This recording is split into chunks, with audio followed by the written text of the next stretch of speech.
श्री शिवाय नमस्तुभ्यम। हर हर महादेव। प्रिय भक्तों, आप सभी माताओं बहनों का हमारे चैनल दिव्य मार्ग पर हार्दिक स्वागत है। माताएं बहनों, जैसा कि आप सभी जानती हैं कि सावन का ये पवित्र महीना अब अपने अंतिम पड़ाव पर है। कल का दिन साधारण सोमवार नहीं है, कल है सावन का आखिरी सोमवार। और सावन के इस पावन महीने में भगवान शिव की भक्ति का ये अंतिम सोमवार भक्तों के लिए बेहद विशेष माना जाता है। 24 अगस्त को सावन का अंतिम और सबसे खास सोमवार है। ये केवल सावन का आखिरी सोमवार नहीं है, बल्कि भगवान भोलेनाथ और माता पार्वती का सबसे विशेष आशीर्वाद पाने का अंतिम महाअवसर भी है। यदि आपने पूरे सावन में कोई विशेष पूजा नहीं की या किसी कारणवश सावन सोमवार का व्रत छूट गया तो घबराइए मत। शास्त्रों में बताया गया है कि सावन के अंतिम सोमवार को किया गया एक छोटा सा उपाय पूरे सावन महीने की पूजा का फल दे सकता है। आज की इस वीडियो में हम जानेंगे कि 24 अगस्त को शादीशुदा महिलाओं को हरी चूड़ियों का कौन सा अचूक उपाय करना चाहिए, जिससे पति की लंबी उम्र, अच्छा स्वास्थ्य, घर में सुख, समृद्धि और अखंड सौभाग्य का आशीर्वाद मिले। जैसा कि आप सभी माताएं बहनें जानती हैं, सावन के प्रारंभ दिन से ही हरी चूड़ी धारण करने की परंपरा मानी जाती है। किसी ने अपने पति के हाथों से हरी चूड़ी पहनी तो किसी ने इसे अपने पति या परिवार की ओर से प्रेम और सौभाग्य के प्रतीक के रूप में ग्रहण किया। हिंदू मान्यताओं में हरी चूड़ियों को सुहाग, समृद्धि और सुख शांति से जोड़कर देखा जाता है। लेकिन अब सावन के आखिरी सोमवार 24 अगस्त के दिन इसी हरी चूड़ी से जुड़ा एक विशेष उपाय हम आपको बताने जा रहे हैं। मान्यता है कि इस उपाय को श्रद्धा और विश्वास के साथ करने से जीवन में रुके हुए कार्यों को गति मिल सकती है और मनोकामना पूर्ति की राह आसान हो सकती है। चाहे आपकी चिंता धन की कमी को लेकर हो, कारोबार में बार बार आ रही रुकावटों को लेकर हो, घर में सुख शांति की कमी हो या लंबे समय से कोई इच्छा अधूरी पड़ी हो, इस उपाय को पूरी श्रद्धा के साथ भगवान शिव और माता पार्वती का स्मरण करते हुए जरूर करें। तो सभी माता बहनों से मेरा निवेदन है कि आज की वीडियो आपके लिए ही बनाई गई है, तो सावन की इस वीडियो को पूरा देख लेना। अगर आज आपने इस वीडियो को छोड़ दिया तो मानो अपने साक्षात भगवान से और माता पार्वती के आशीर्वाद को छोड़कर जा रहे हैं। क्योंकि भक्तों, आज की इस वीडियो में हम विस्तार से जानेंगे सावन चूड़ियों का धार्मिक महत्व क्या है, इन्हें सावन महीने में खरीदने का शुभ दिन कौन सा है, पहनने का सही समय क्या है, किन दिनों में भूल कर भी इन्हें नहीं खरीदना चाहिए, और तो और जिन्होंने सावन के प्रारंभ में ही हरी चूड़ी खरीदी है, हाथों में धारण किए पहनी हुई है, तो उनका क्या करें। तो ये गुप्त उपाय बताऊंगा, और आखिर क्यों मां पार्वती को अर्पित करके पहनी गई चूड़ियां विशेष रूप से शुभ मानी जाती हैं।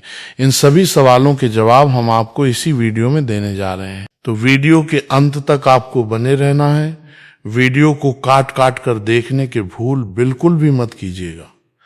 माताएं बहनों, अगर आप चाहती हैं कि भोलेनाथ और मां पार्वती की कृपा आपके परिवार पर बनी रहे, पति की आयु, स्वास्थ्य और उन्नति के लिए आपका श्रृंगार वास्तव में मंगलकारी बने, तो इस वीडियो को अंत तक अवश्य देखिएगा। बीच में वीडियो छोड़ने की गलती बिल्कुल मत कीजिएगा, क्योंकि अंत में मैं एक ऐसा छोटा सा उपाय भी बताऊंगा जिसे बहुत कम महिलाएं जानती हैं, जिसे जानना ना हर माताएं बहनों के लिए जरूरी है।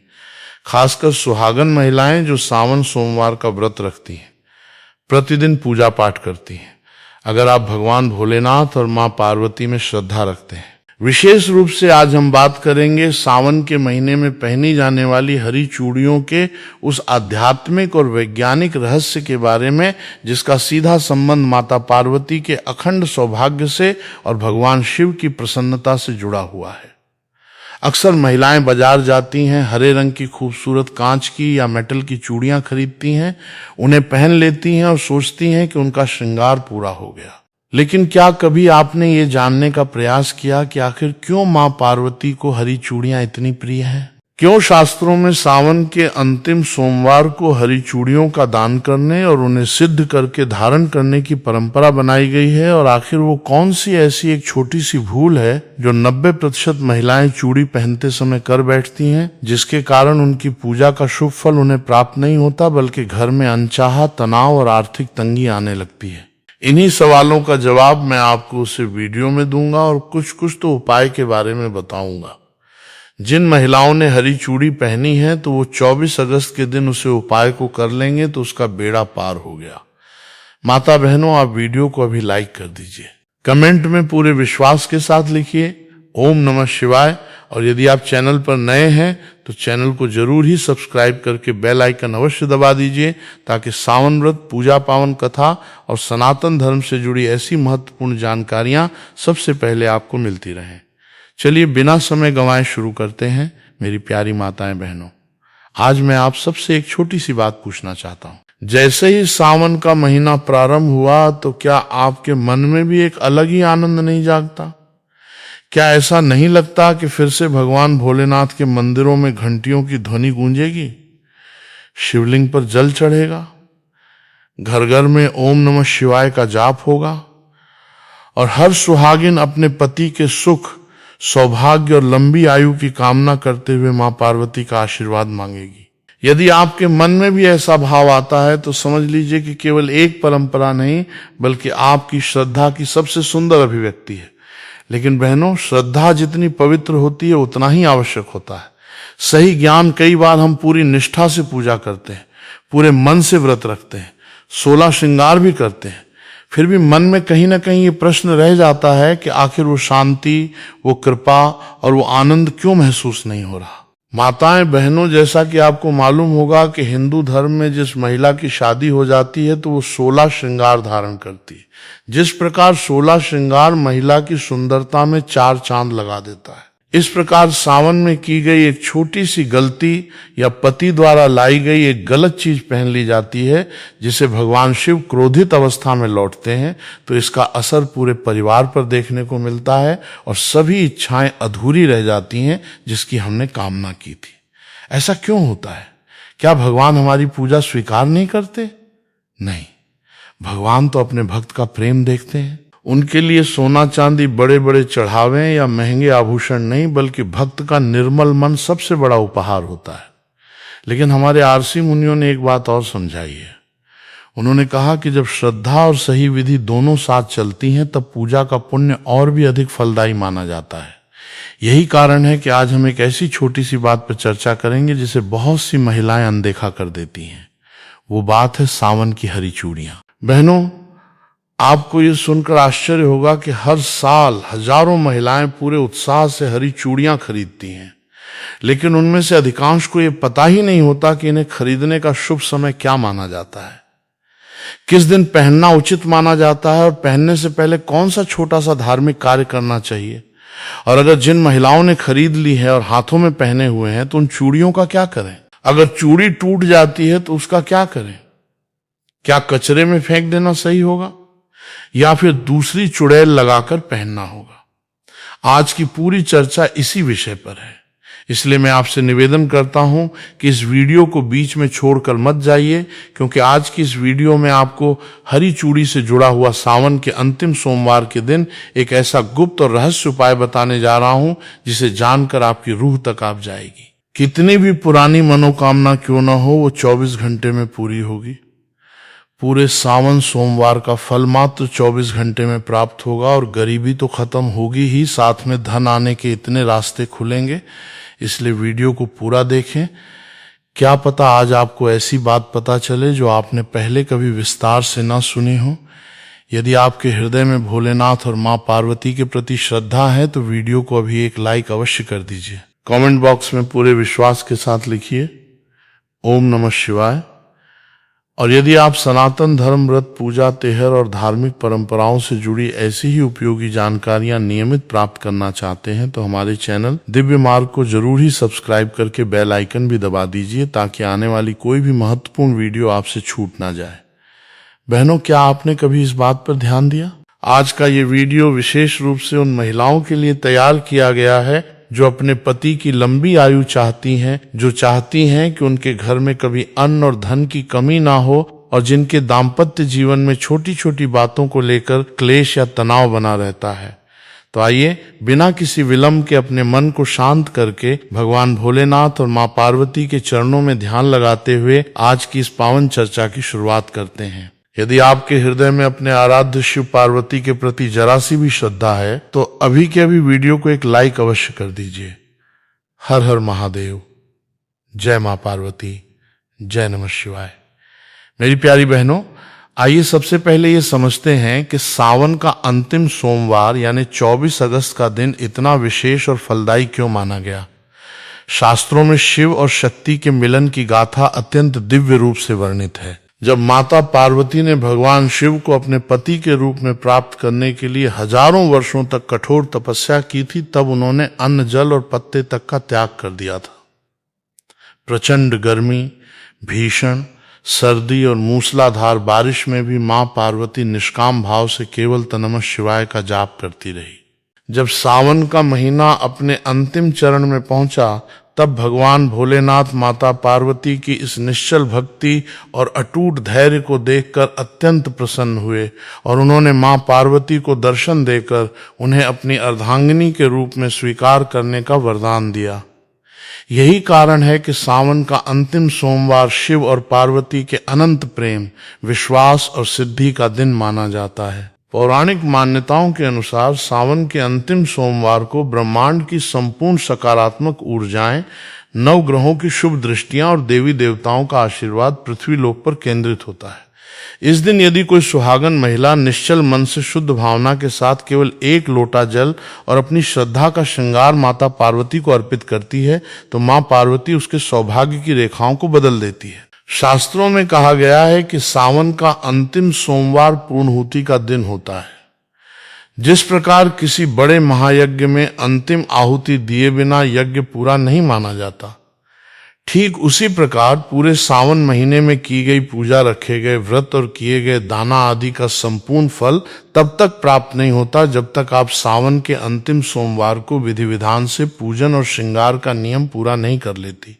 बहनों, 24 अगस्त का ये दिन इसलिए भी बेहद खास है क्योंकि इस दिन सावन की शिवरात्रि के बाद का संचित पुण्य और सोमवती योग का दिव्य प्रभाव समाहित रहता है। इस दिन शिव धामों में, कैलाश पर्वत पर और पृथ्वी के समस्त शिवलिंगों में शिव पार्वती की शक्ति अपने पूर्ण रूप में जागृत रहती है। जो महिलाएं इस दिन सुबह उठकर अपने घर की सफाई करती हैं, स्नान करके लाल या हरे वस्त्र धारण करती हैं और भगवान शिव व माता पार्वती का ध्यान करती हैं, उनके घर से दरिद्रता, गृह क्लेश और बीमारियां हमेशा के लिए बाहर निकल जाती हैं। लेकिन यहां एक बात समझना अत्यंत आवश्यक है। भगवान शिव कभी सोने चांदी के गहनों से, महंगे चढ़ावों से या आडंबर से प्रसन्न नहीं होते। महादेव तो भाव के भूखे हैं। वे तो केवल एक बेलपत्र, थोड़ा सा गंगा जल और आपके निर्मल मन के भाव से ही तृप्त हो जाते हैं। और जब बात माता पार्वती की आती है तो मां पार्वती को सबसे अधिक प्रिय है।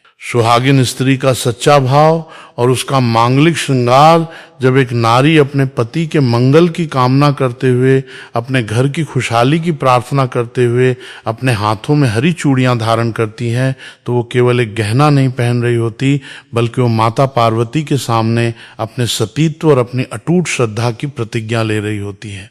माताओं बहनों, अब एक बहुत ही सुंदर और विचारणीय प्रश्न पर आते हैं। आपने अक्सर देखा होगा कि सावन आते ही हर महिला हरे रंग की साड़ी, हरी मेहंदी और हरी चूड़ियों की ओर आकर्षित होती है।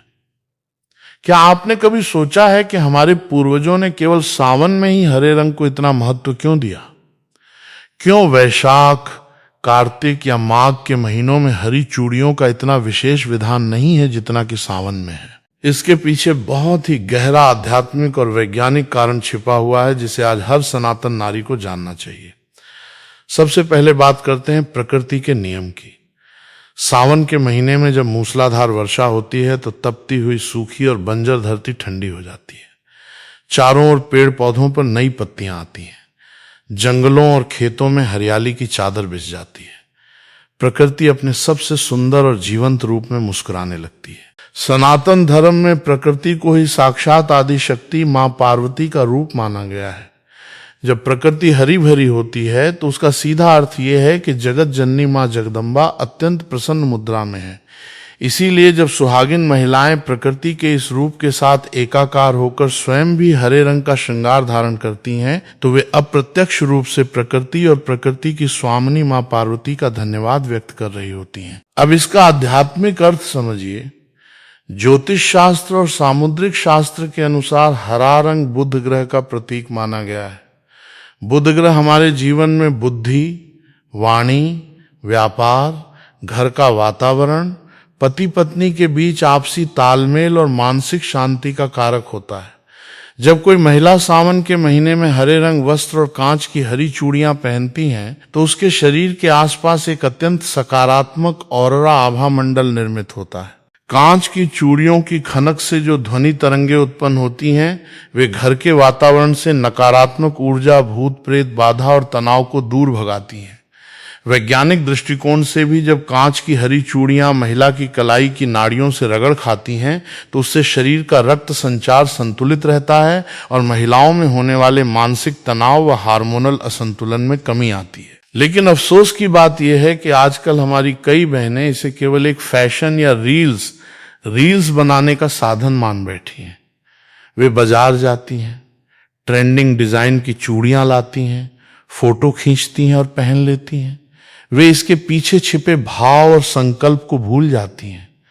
बहनों, याद रखिए, यदि चूड़ी केवल हाथ में सजाने के लिए पहनी जाए तो वो धातु या कांच का एक टुकड़ा मात्र है। लेकिन यदि वही हरी चूड़ी भगवान शिव और मां पार्वती के चरणों में स्पर्श कराकर अपने पति की लंबी आयु का संकल्प लेकर पहनी जाए तो वो साक्षात अखंड सौभाग्य का रक्षा कवच बन जाती है। मेरी प्यारी माताओं और बहनों, अब ध्यान से सुनिए उस सबसे महत्वपूर्ण बात को जिसके लिए आप इस वीडियो से जुड़ी हैं।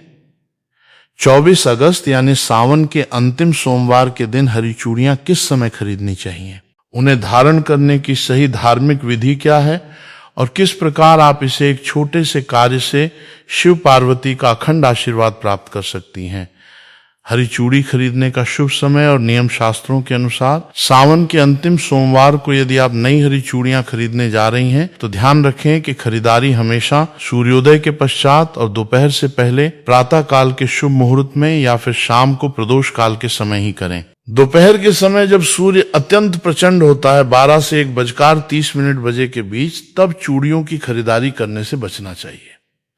चूड़ी खरीदते समय सबसे पहली सावधानी ये बरतें कि चूड़ियां केवल कांच ग्लास की ही होनी चाहिए। आजकल बाजार में प्लास्टिक, फाइबर या अन्य धातुओं की चूड़ियां बहुत मिलती हैं।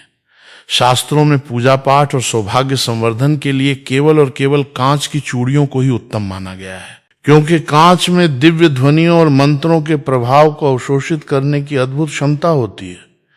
चूड़ी खरीदते समय यह सुनिश्चित कर लें कि उसमें कहीं कोई बाल ना हो, वो चटकी हुई ना हो और उसका रंग चमकदार हरा हो।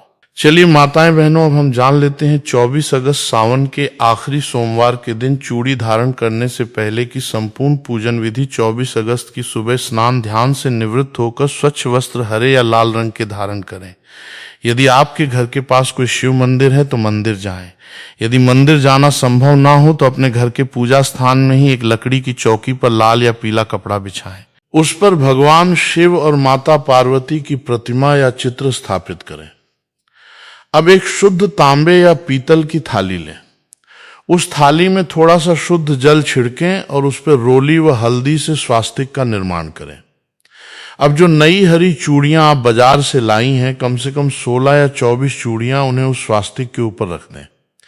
इसके बाद चूड़ियों पर थोड़ा सा गंगा जल या शुद्ध जल छिड़क कर उन्हें पवित्र करें। फिर चुटकी भर हल्दी, थोड़ा सा कुमकुम और अक्षत बिना टूटे हुए चावल उन चूड़ियों पर अर्पित करें। इसके साथ ही माता पार्वती के चरणों में लाल चुनरी और 16 श्रृंगार की सामग्री जिसमें मेहंदी, सिंदूर, बिंदी, कंगा आदि शामिल हो अर्पित करें। अब अपने हाथ में एक धूप बत्ती या गाय के शुद्ध घी का दीपक जलाएं। दीपक की लौ से चूड़ियों को 7 बार आरती की भांति घुमाएं। इसके बाद अपने दोनों हाथ जोड़कर अपनी आंखें बंद करें और माता पार्वती का ध्यान करते हुए इस दिव्य मंत्र का 11 बार जाप करें। देह सौभाग्यम आरोग्यम देह में परम सुखम रूपम देह जयम देह यशो देह दो जय। यदि आपको ये संस्कृत मंत्र कठिन लगे तो आप अत्यंत सरल भाषा में अपनी मातृभाषा में मां पार्वती से प्रार्थना कर सकती हैं। हे संपूर्ण जगत की माता गौरी, हे जगदम्बे, जैसे आपका और भोलेनाथ का संबंध अनंत और अमर है, वैसे ही मेरे सुहाग की सदा रक्षा करना। मेरे पति को उत्तम स्वास्थ्य, लंबी आयु और सन्मार्ग प्रदान करना। मेरे घर परिवार में कभी प्रेम की हरियाली कम न होने देना और मेरी इस नादान भेंट को स्वीकार करना। धारण करने का नियम प्रार्थना समाप्त होने के बाद उन चूड़ियों में से एक जोड़ा 2 चूड़ियां निकालकर माता पार्वती के चरणों में ही चढ़ा रहने दें। बाकी बची हुई हरी चूड़ियों को अत्यंत आदर और भक्ति भाव के साथ प्रसाद मानकर अपने दोनों हाथों में धारण कर लें। मां पार्वती के चरणों में चढ़ाया गया एक जोड़ा आप किसी सुहागिन ब्राह्मणी को, अपनी सास को, ननद को या किसी भी जरूरतमंद शादीशुदा महिला को सादर भेंट कर सकती हैं। माताओं बहनों, जब आप इस विधि से सिद्ध करके 24 अगस्त को हरी चूड़ियां पहनेंगे तो वो चूड़ी केवल एक साधारण आभूषण नहीं रहेगी, वो साक्षात जगदम्बा का कवच बन जाएगी जो आपके जीवन से हर दुख और संकट को दूर रखेगी। माताएं बहनों, अगर आपने सावन के पहले सोमवार के दिन ही हरी चूड़ी पहन ली है तो कोई बात नहीं है। अब बारी है उसका गुप्त उपाय करने की, जो कि हम आपको अब बताने जा रहे हैं। आपका सब्र यहां पर खत्म होता है। बिल्कुल ही ध्यान पूर्वक आपको इन उपायों को सुनना है और समझना है। माताओं बहनों, सावन का अंतिम सोमवार कोई साधारण दिन नहीं है। इस दिन यदि हरी चूड़ियों के साथ साथ कुछ विशेष और प्राचीन शास्त्रीय प्रयोग किए जाएं तो घर की दरिद्रता और दुर्भाग्य का सर्वनाश हो जाता है। आज मैं आपको ऐसे 3 महा उपाय बताने जा रहा हूं जिन्हें हमारे शास्त्रों में अत्यंत गुप्त और प्रभावशाली माना गया है। पहला प्रयोग अखंड सौभाग्य और पति की तरक्की का उपाय। यदि आपके पति का व्यापार ठीक से नहीं चल रहा है, वे लंबे समय से नौकरी की तलाश में हैं या उनके बनते बनते काम अंतिम समय में बिगड़ जाते हैं, तो 24 अगस्त को ये उपाय अवश्य करें।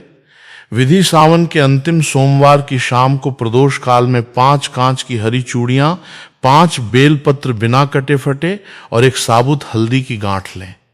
इन तीनों चीजों को एक हरे कपड़े में बांधकर पोटली बना लें। इस पोटली को भगवान शिव और पार्वती के सामने रखें और 108 बार नमः शिवाय का जाप करें। पूजा के बाद इस पोटली को ले जाकर अपने पति के कार्यस्थल की तिजोरी में या अपने घर के धन स्थान पर रख दें।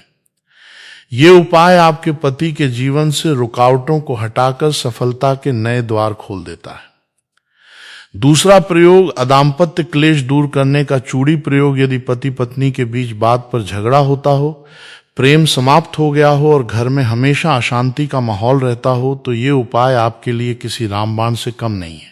विधि 24 अगस्त के दिन 16 हरी चूड़ियां और 16 लाल चूड़ियां मिलाकर एक सुंदर सेट बनाएं। इन चूड़ियों को किसी शिव पार्वती मंदिर में ले जाएं। वहां जाकर मां पार्वती को सिंदूर लगाएं और उसी सिंदूर से अपने माथे पर तिलक करें। इसके बाद उन चूड़ियों को मां पार्वती के चरणों में अर्पित करके प्रार्थना करें कि आपके घर के क्लेश शांत हो।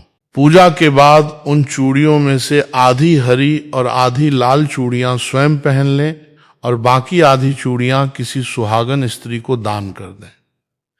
ये उपाय पति पत्नी के बीच खोए हुए प्रेम और विश्वास को पुनर्जन्म देता है। तीसरा प्रयोग आरोग्य और लंबी आयु का महा उपाय।